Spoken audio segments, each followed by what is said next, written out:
함께 예배하는 모든 분들 가운데 이 말씀에 축복이 함께 하시기를 주님의 이름으로 축원합니다. 시편 119편 이 말씀은 말씀의 시라고 말씀을 드렸습니다. 그러면서도 또 하나의 별명이 있는데 알파벳 시라고 그렇게 말씀을 드렸습니다. 바로 이 시편 119편은 히브리어가 자음이 총 22자로 되어 있는데 22자를 각 22자의 첫 자음을 가지고 이렇게 시편을 쓴 것입니다. 그래서 한 자음마다 8절씩, 그래서 22 곱하기 8 그러면 176절이 나오지 않습니까? 그래서 이 시편 119편이 176절로 그렇게 구성이 되어져 있는 것입니다. 1절부터 8절까지는 알파벳 첫 자고 9절부터 16절까지는 두 번째 자음입니다. 오늘 우리가 읽었던 17절부터 24절까지는 세 번째 자음을 첫 자로 해서 이렇게 쓰고 있는 시편입니다. 여기에서는 지금 시편 기자가 매우 불안한 상태, 생명의 위협 가운데 있었을 때에 바로 기록하고 있는 시편인 것을 알 수가 있습니다. 17절 보십시오. 주의 종을 후대하여 살게 하소서, 그리하시면 주의 말씀을 지키리이다라고 말씀합니다. 살게 하소서, 이 말씀은 영적으로 살게 하십시오라는 의미도 들어가 있지만 육신적으로 바로 살게 하소서 이 의미도 들어가 있는 단어입니다. 그러니까 육신적으로 보면 심한 질병 가운데 지금 이 시편 기자가 처해 있다는 것이죠. 또 영적으로 보면 아주 심각한 침체, 죽음과 방불한 영적 침체 가운데 그가 지금 처해 있다는 것입니다. 그런 상황 가운데서 그가 이렇게 지금 고백하고 있는 것입니다. 주의 종을 후대해 주십시오. 주의 종에게 은혜를 베풀어 주십시오. 주의 종에게 하나님의 은혜를 부어 주십시오. 지금 그렇게 고백하고 있는 것이죠. 그렇게 하면 내가 살겠습니다. 내가 살 것입니다. 이렇게 고백하고 있습니다. 과연 그렇죠. 주님이 은혜 주시면 우리가 살게 될 줄 믿습니다. 저는 이 아침에 오신 복 있는 분들이 주의 은혜를 구할 줄 아는 복 있는 분들이 꼭 되셨으면 좋겠습니다. 주여 내게 은혜를 베풀어 주십시오. 그러면 내가 살 것입니다. 그런데 그 다음 구절이 아주 독특하고 특별합니다. 그리하시면 주의 말씀을 지키리이다라고 말씀합니다.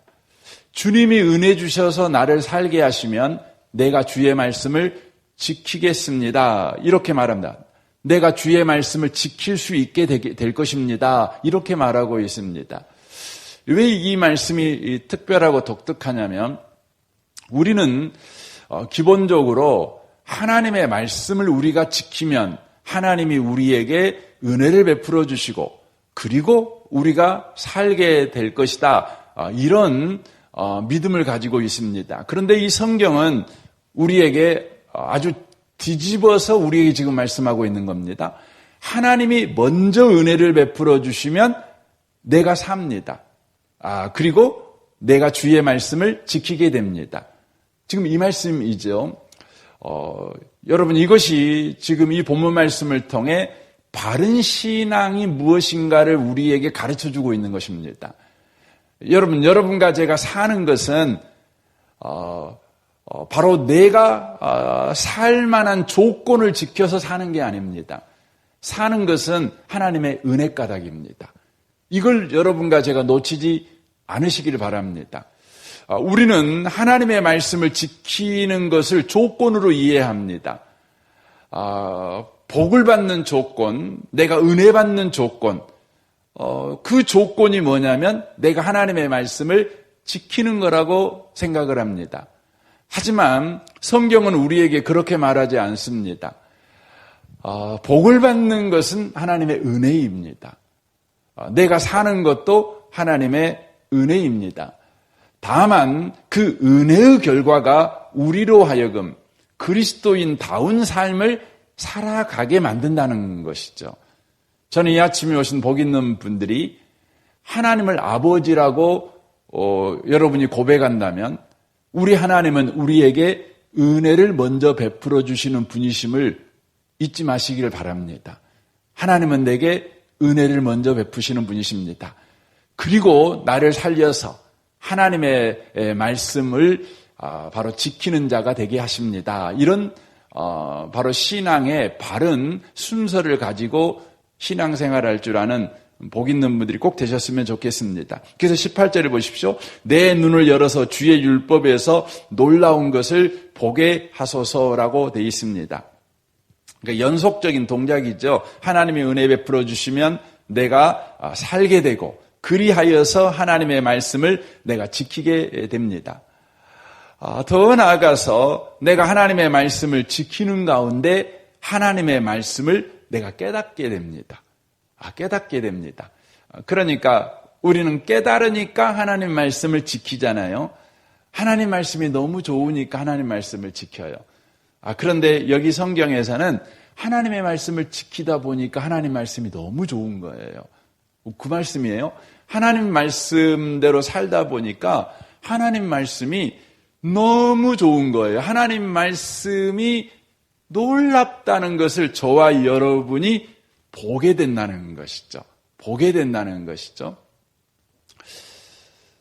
지금 그 하나님 안에 있는 기독교 신앙의 순서를 지금 보여주고 있는 겁니다. 어떤 분들은 나는 그리스도인, 기독교인입니다. 이렇게 말을 하면서도 그 일반 종교와 같은 순서를 가지고 신앙생활을 합니다. 그러니까 18절부터 17절을 완전히 거꾸로 신앙생활하는 것이죠. 본인이 노력하고 애써서 이 하나님 말씀이 이렇게 놀라운 말씀인가를 깨닫게 되었어요. 깨닫게 되니까 내가 말씀대로 살아야지. 그래서 말씀대로 살기로 자기가 결심하고 결단하고 헌신해서 하나님 말씀대로 살았어요. 그랬더니 하나님께서 내게 복을 주셨어요. 그래가지고 내가 살게 됐어요. 이렇게 말을 합니다. 그래서 주변 사람들한테 이야기하고 다니죠. 하나님 말씀대로 살아봐. 그러면 너에게 복을 줄 거야. 네가 하나님 말씀대로 사냐 안 사냐가 중요한 거야. 네가 복받지 못하고 사는 것은 하나님의 말씀대로 살지 않기 때문이야. 너 정신 똑바로 차려야 된다. 하나님 말씀대로 살아야 돼. 이렇게 말합니다. 제가 이렇게 지금 말씀드릴 때 여러분 가운데 그게 맞는 건데 왜 목사님은 저것이 지금 순서가 잘못됐다고 말하지? 이렇게 여러분 생각할 것입니다. 왜 그러냐면 우리는 신앙의 결론이 뭡니까? 먹든지 마시든지 무엇이든지 하나님께 영광 돌리는 겁니다. 여러분 신앙이 나로부터 시작되는 신앙을 가지면 그 신앙의 결론이 뭡니까? 나의 자랑으로 갑니다. 나의 자랑으로 갑니다. 나의 자랑은 결국 어떻게 갈까요? 바로 율법적인 신앙으로 갑니다. 여러분, 우리가 하나님 말씀대로 지켰던 날도 있습니다. 하지만 뒤돌아보면 하나님의 말씀을 지킨 날보다 어긴 날이 훨씬 많습니다. 그러다 보니 내가 하나님의 말씀을 지키고 살았던 날로 지키지 않고 살았던 날을 덮어버립니다. 위장합니다. 그리고 하나님 말씀대로 지키고 살았던 날들은 점점 과거가 되고 나에게 훈장이 됩니다. 나에게 명예가 됩니다. 그리고는요, 그 과거의 명예와 그 과거의 훈장을 가지고 오늘을 바로 살아가는 다른 그리스도인들에게 바로 정죄하고 판단하는 용도로 쓰여지게 됩니다. 여러분이 하나님 말씀 지켜서 복받은 경험이 있으십니까? 그렇다면 하나님이 저와 여러분을 불쌍히 여겨주신 것입니다. 말씀대로 살아서 복받은 것이 아닙니다. 하나님이 은혜 주셔서 저와 여러분이 바로 말씀대로 산 것입니다. 어렸을 때는 우리 자랑이 되게 많죠. 어렸을 때는 우리가 학교 가고 100점 맞아 오면은 엄마 아빠한테 자랑을 엄청 하지요. 나 100점 맞았다고 자랑을 엄청 합니다. 그래가지고 그 100점 맞은 것이 본인의 100% 노력과 자신이 다 한 것으로 이해를 합니다. 근데 한번 따져서 생각해 보세요. 걔가 학교 가고 100점 맞은 것은 걔가 오로지 자신만의 노력과 열심으로 100점 맞았을까요? 그렇지 않습니다. 여러분, 엄마 아빠가요, 밥 먹여주고, 학교 가게 해주고, 책 사주고,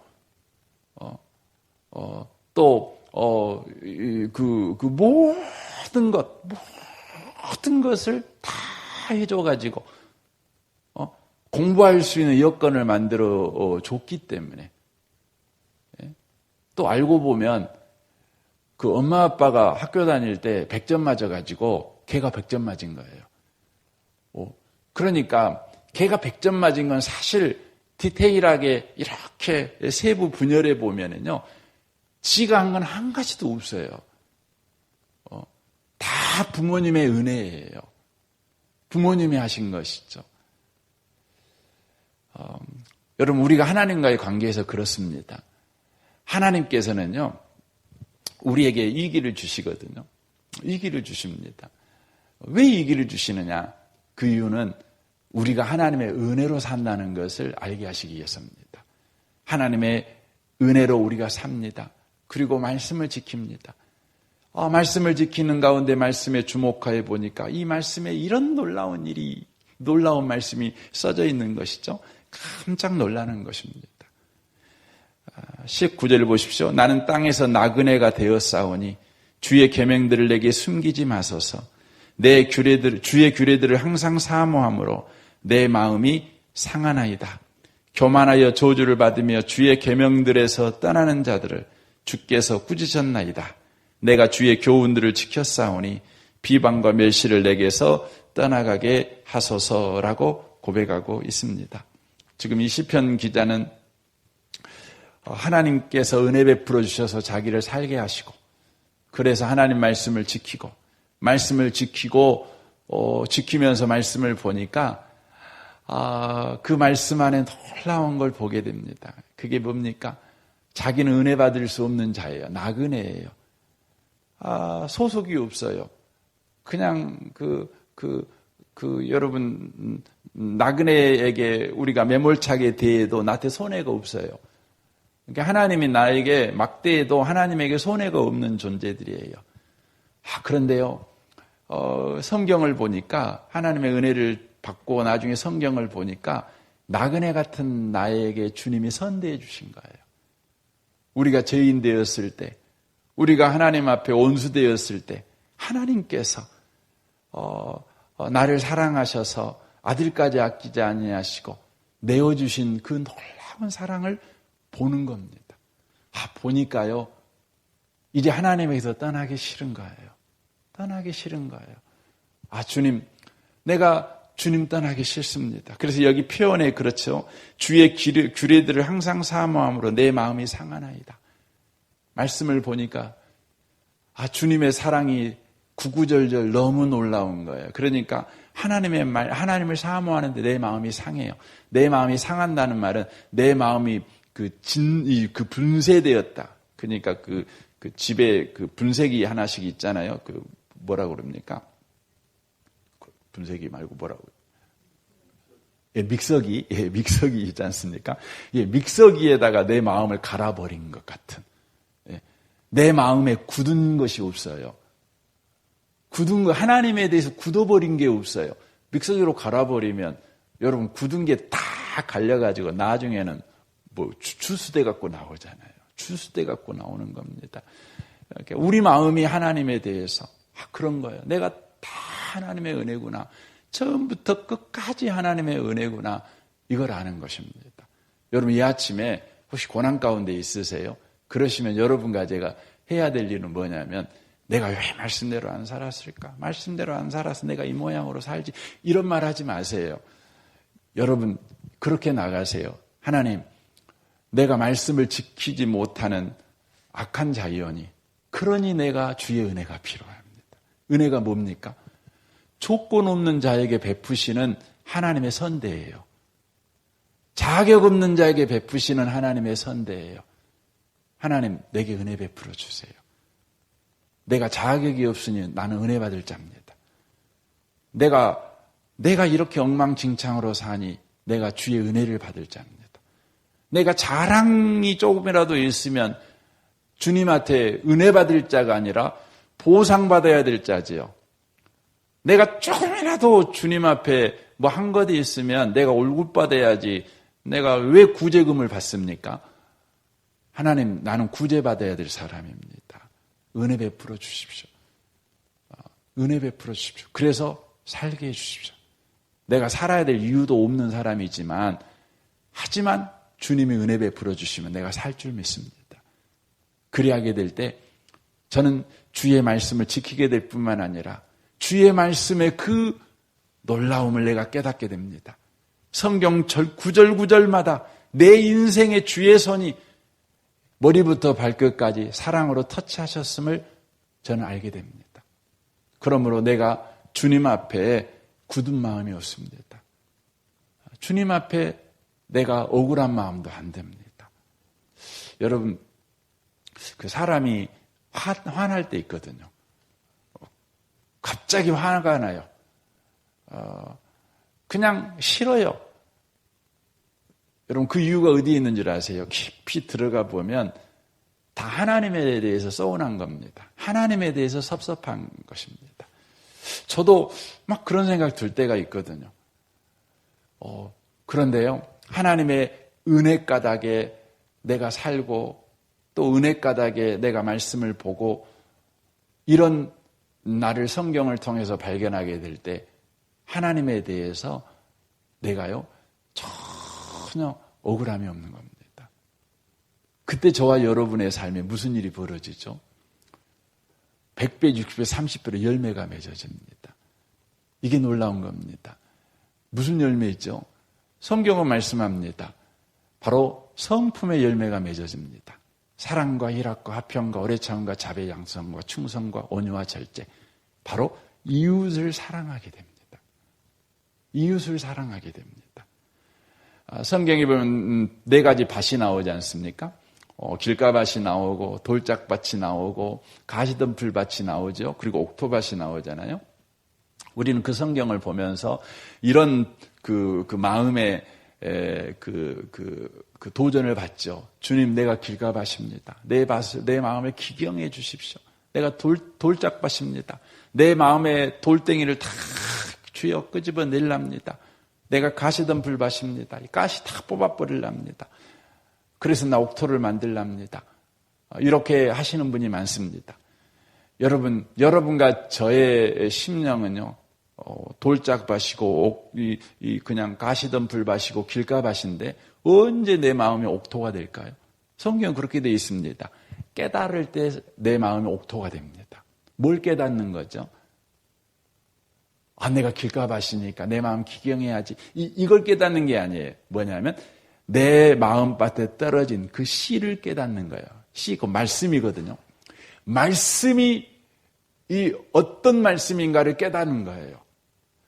길가밭인 내 심령에 하나님의 은혜로 이 말씀의 은혜를 줬구나. 그리고 이 말씀의 은혜는 길가밭에서도 바로 돌짝밭에서도 가시덤불밭에서도 이걸 더 직접적으로 우리의 삶에 표현하면 죽은 자 가운데서도 이 말씀이 들어가면 생명을 만들어내는 바로 말씀이구나. 이걸 우리가 깨닫게 돼요. 깨닫는 그 순간 저와 여러분의 심령이 옥토가 돼요. 우리의 심령에 100배, 60배, 30배 결실이 맺어져요. 이웃사랑의 일이 벌어지는 거예요. 저는 어제 교역자 회의를 하면서 한말씀 울 뻔했어요. 왜냐하면 우리 성도님들이 어떻게 사는지에 대한 이야기를 이렇게 들었어요. 왜냐하면 이렇게 들었는데 우리 성도님들 정말 너무 귀한 이제 소식이죠.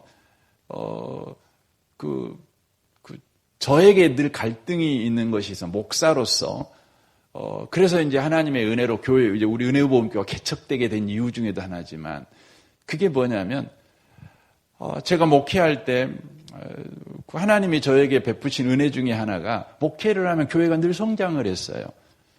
교회가 막 부흥했어요. 교회는 나날이 커져요. 그런데 내용을 뜯어들어 보면, 교회는 나날이 커지는데, 성도 한 분 한 분은 변화가 없는 거예요. 예수님 닮은 사람이 없는 거예요. 교회는 커져가는데, 부흥한다고 막 좋아하는데, 이건 교회가 아니라는 생각을 늘 하고 있었어요. 여러분, 교회가 큰 것이 교회가 아니에요, 여러분. 교회는 예수님 닮아가야 돼요. 이 부분에 대한 고민이 너무너무 많았어요. 그때 하나님이 저에게 개척의 마음을 주셨고, 그래서 은혜보험교회 개척됐어요. 지금까지 우리 교회는 교회 성장을 위해서 와본 적이 한 번도 없어요. 여러분 아시잖아요. 우리 교회 뭐 전도 주의를 해본 적이 있습니까? 이런 적 없어요. 정말 그냥 왔어요. 그냥 말씀 전하고 그냥 이렇게 왔어요. 근데 하나님의 은혜로 우리 저 밥 안 굶고 여기까지 왔어요. 그런데 제 마음에 육신적으로 옛날에 과거의 이 목회에 대한 열망이 갑자기 떠오를 때 있거든요. 최근에 제가 이렇게 중앙교회나 이런 문제 닥칠 때 제 마음에 갑자기 확 올라온 게 뭐였냐면, 하나님 생각해 보십시오. 우리 교회가 한 1000명 모이면 이런 일이 있었겠습니까? 그게 제가 최근에 갑자기 그 생각이, 하나님 3년 내에 1000명 만들어 주세요. 그렇게 하다가, 하나님은 3개월이면 되잖아요. 그래서 3개월 만에 해주세요. 그러다가, 하나님은 3주면 되지 않습니까? 3주 안에 해주세요. 제가 요즘 그런 기도를 하게 됐어요. 그런 생각 들더라고요. 그냥 속상하니까. 근데 우리가 그렇게 해본 적이 없어요. 근데 하나님께서 우리 교회 안에, 어제 교역자들 이야기 나누는데, 정말 일이 없어서 어려운 분들에게 성도들이 손해를 보면서 일자리를 주고, 돈이 없는 분들에게 돈을 주고, 막 이런 일이 벌어지는 거예요. 여러분, 우리 교회에 참, 저는 그런 생각이 들 때가 있어요. 우리 교회 참 주는 것도 많다. 좀 뭔 일만 있으면 성도님들이 요구르트라도 하나 내놓으려고 하고, 갖고 제가 보면 막 격주를 한 번씩 들고 가고 막 그러는 것 같아요. 그래서 왜 이런 일이 벌어지지 생각을 해보면, 이게 교회지. 이게 교회지. 어제 제가 그런 이야기를 막 듣는데 너무 내가 감사하더라고요. 여러분, 우리가 그것이 캠페인해 갖고 벌어질 일이겠습니까? 그렇지 않습니다. 하나님의 은혜라는 그 은혜가 나를 살리고, 그 은혜가 나를 말씀을 지키게 만들어요. 말씀을 지키는 건 은혜의 결과지 복을 받기 위한 조건은 아닙니다. 복은 하나님의 은혜로만 받습니다. 여러분, 오늘 이 아침에요, 여러분 어제 잘못 사셨어요? 그래도요, 담대하게 하나님 나한테 은혜 주세요. 은혜가 원래 자격 없는 자에게 주는 거 아닙니까? 그래서 성경에 말하잖아요. 여러분과 제가 은혜의 보호자 앞에 담대히 나와라, 그렇게 돼 있잖아요. 담대히가 뭐니까 뻔뻔하게 나와라, 얼굴 첫판 깔고 나와라, 그런 의미의 말입니다. 여러분, 이 아침에 오늘 하루 하나님 말씀대로 여러분이 살아가려면 아침에 은혜 받으셔야 됩니다. 주님, 내가 오늘 그리스도인답게 살기를 원합니다. 내가 복 받으려고 말씀 지키자는 것이 아니고, 내가 그리스도인답게 내가 살아야 될 거 아닙니까? 그러려면 내가 말씀 지켜야 되는데, 나에게는 말씀 지킬 실력도 없고 힘도 없습니다. 다만 주의 은혜가 나를 말씀 지키게 만들 줄 믿습니다. 그러니까 아침에 은혜 주세요. 은혜 주세요. 네가 은혜 받을 뭔 이쁜 짓 했냐? 아니, 하나님, 은혜가 원래 이쁜 짓 안 한 사람한테 주는 게 은혜 아닙니까? 예? 여러분, 하나님한테 그래서 은혜 주세요. 그리고 나는 하나님에게 은혜 받을 자격이 있습니다. 왜냐하면 예수 믿지 않습니까? 그러니까 은혜 주세요. 여러분, 그러십시오. 그리고 은혜 받으셔갖고 그 은혜가 여러분을 오늘 하루도 말씀대로 살아가게 하는 역사를 경험해 가셨으면 좋겠습니다. 복된 하루를 살아내시는 은혜가 저와 여러분에게 충만하시기를 주님의 이름으로 축원합니다. 아멘. 우리 같이 기도하겠습니다. 오늘 말씀을 우리 생각하면서 이 아침에 기도하시면 좋겠습니다. 하나님, 우리에게 은혜 주십시오. 말씀대로 살고 싶습니다. 은혜 주십시오. 그리스도인답게 살고 싶습니다. 은혜 주십시오. 자격 없는 자에게 주님 은혜 주십시오. 이 아침에 은혜 베풀어 주신 주님께 은혜를 구하시면 좋겠습니다. 오늘 수요 예배입니다. 또 예배 가운데 주님을 더 뜨겁게 만나는 그런 시간이 되게 해 주십시오. 우리 미래 세대 청소년부를 위해 특별히 기도하십시오. 우리 섬기는 우리 김영택 전사님 성령 충만을 위해, 은혜 충만을 위해, 복음 충만을 위해서 여러분 기도해 주시고, 또 우리 전사님을 통해 섬김을 받는 우리 중고등학생들이 바로 이 시대의 요셉처럼 주여 그렇게 믿음의 사람으로 자라게 하시옵소서. 이 나라의 이대한 정치인들, 이대한 경제인들, 이대한 학자들, 이대한 엔지니어들, 이대한 농부들, 이대한 어부들 참으로 나오게 하여 주십시오. 믿음의 사람들이 나오게 하십시오. 여러분 기도해 주시면 좋겠습니다. 이 나라 이 민족과 북한과 열방을 위해, 선교사님과 또 모든 교회들을 위해서도 여러분 중보해 주시면 좋겠습니다. 이 아침에 우리 좋으신 주님께 우리 통성으로 구하겠습니다. 기도하겠습니다. 살아계신 하나님 아버지,